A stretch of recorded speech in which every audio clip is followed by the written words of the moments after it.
Neogen is pleased to provide you step-by-step training for sample processing with Soleris. This video, the first in the series, covers Part 1, Sample Preparation.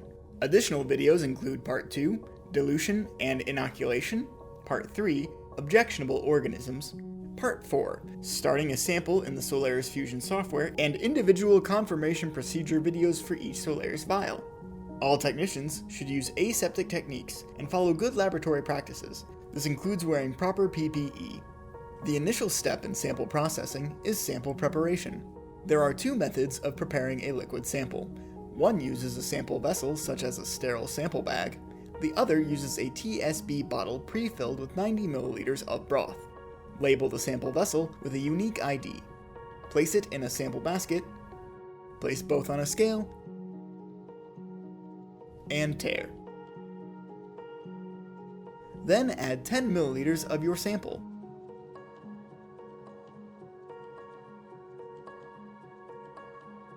Next, pour 90 milliliters of TSB or neutralizing broth into the sample vessel and homogenize by manual or mechanical means to create a 1 to 10 sample dilution.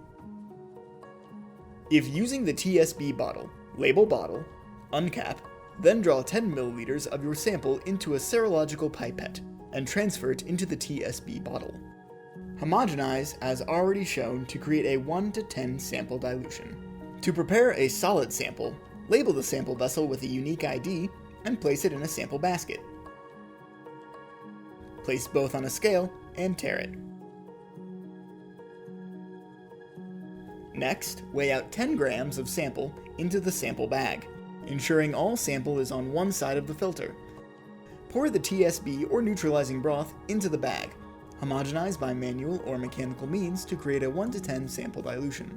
Gently shake the prepared sample to make sure it's fully homogenized. Then you must verify its pH. Aseptically transfer an aliquot directly to a pH strip.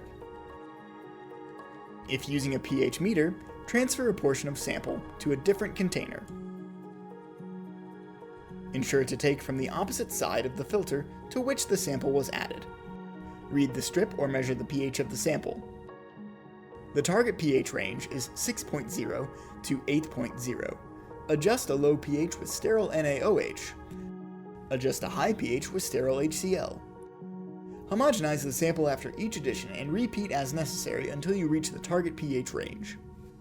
You can collect environmental samples using either a swab or a sponge. Please follow manufacturer recommendations for use of sponges and swabs. Collect your sample by moving the swab or sponge horizontally, vertically, and then diagonally across the area to effectively recover any organisms. Every time you change directions, rotate the swab slightly to get full coverage. Place the swab or sponge in a sampling bag.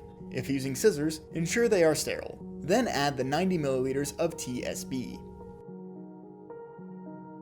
Dispose of all materials as biohazardous waste in accordance with all federal, state, and local regulations. Please contact Neogen Technical Services with any questions.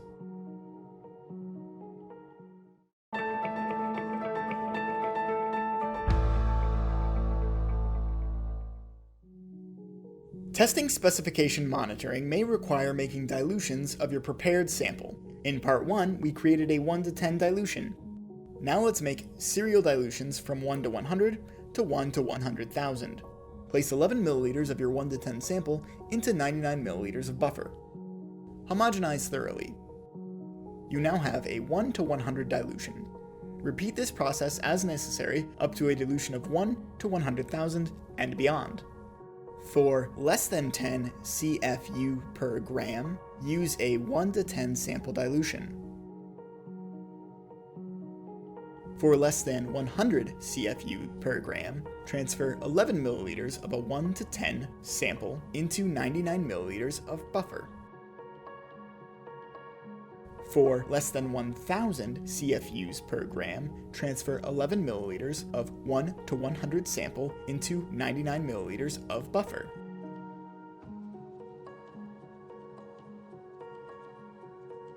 For less than 10,000 CFUs per gram, transfer 11 milliliters of 1 to 1,000 sample into 99 milliliters of buffer.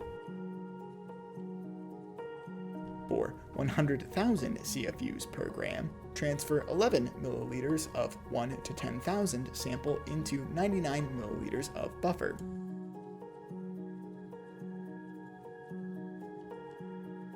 Alternatively, some dilutions can be skipped to reduce materials required. For 1,000 CFUs per gram, transfer 1 milliliter of 1 to 10 sample into 99 milliliters of buffer. For less than 100,000 CFUs per gram, transfer 1 milliliter of 1 to 1,000 sample into 99 milliliters of buffer. Select the specification monitoring vial of choice. If refrigerated, remove from the fridge 30 minutes prior to inoculation. Supplement the vial as necessary.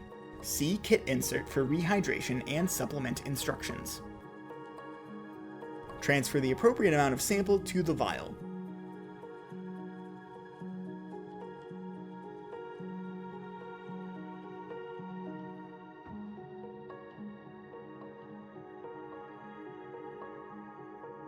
Secure the vial lid. Gently invert the vial 3 times and place in a vial rack. Repeat as needed for necessary specification vials.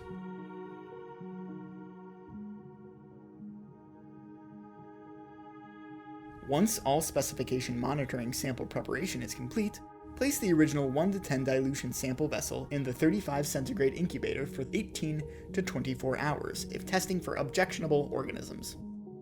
Dispose of all materials as biohazardous waste in accordance with all federal, state, and local regulations.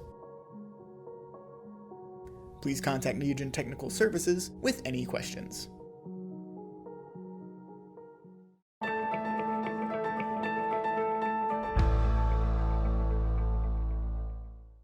These are the vials with their corresponding supplements. Some supplements require rehydration. Please refer to kit inserts for rehydration instructions and amount to vial. Remove the S2SA and PD109 vials and secondary enrichment broths, RBS and McConkey broth, from the refrigerator and allow to come to room temperature, about 30 minutes. Place necessary vials S2SA, PD109, CC109, and S2EBAC9 into vial rack and supplement the vials as necessary. For S2SA, transfer 0.1 milliliters of S2SAS supplement. For PD109, transfer 0.1 milliliters of S2PSI supplement. For S2SAL, transfer 0.1 milliliters of S2SALI supplement. For S2EC, transfer 0.12 milliliters of S2ECM supplement. After the supplement is added, cap and invert the vial 3 times. Remove the overnight 1 to 10 dilution sample vessel from the incubator. If testing for Salmonella or E. coli, transfer 0.1 milliliters from the overnight 1 to 10 dilution sample vessel to the respective secondary enrichment broth. Sample by transferring to test tubes. Please refer to your validation report to determine the appropriate secondary enrichment protocol, or contact Neogen Technical Services with any questions. Mix well and place secondary enrichment into a 35 centigrade incubator.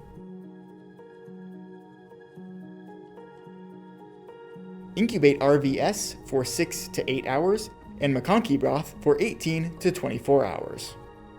For S2SA, PD109, CC109, and S2EBAC9, transfer 0.1 milliliters from the overnight 1 to 10 dilution sample vessel to the respective vials. Only inoculate vials necessary for your testing purposes. Gently invert vials 3 times and place back into vial rack.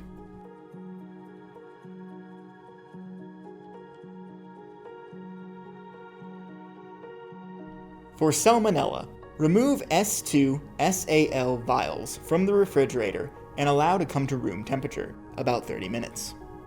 Place vials being tested into the vial rack and supplement as necessary.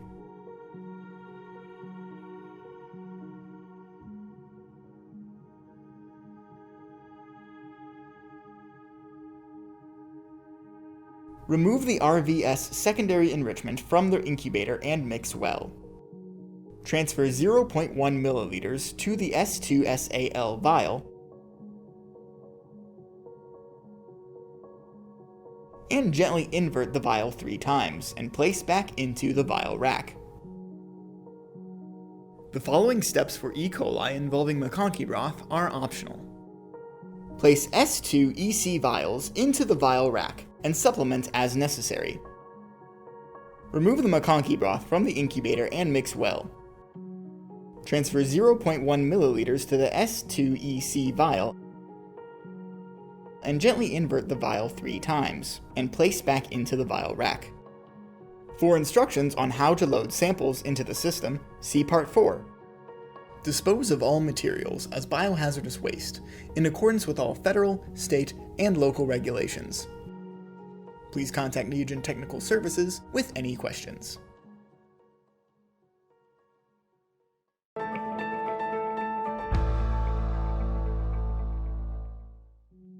Open the software and go to the grid view to enter your samples. Note: products and tests should already be created in the software. Enter a unique sample ID for the NF-TVC, CC109,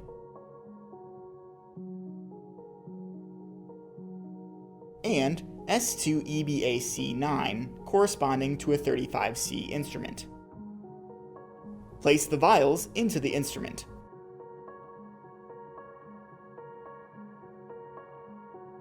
Push the drawer closed. Right-click and choose Start to start the samples.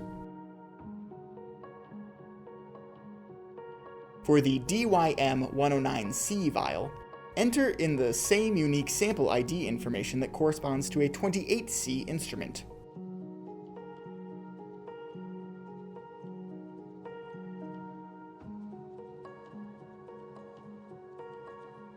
Pull the drawer open and load the vials into the corresponding slots of the instrument. Push the drawer closed. Right-click and choose Start to start the samples. Dispose of all materials as biohazardous waste in accordance with all federal, state, and local regulations. Please contact Neogen Technical Services with any questions.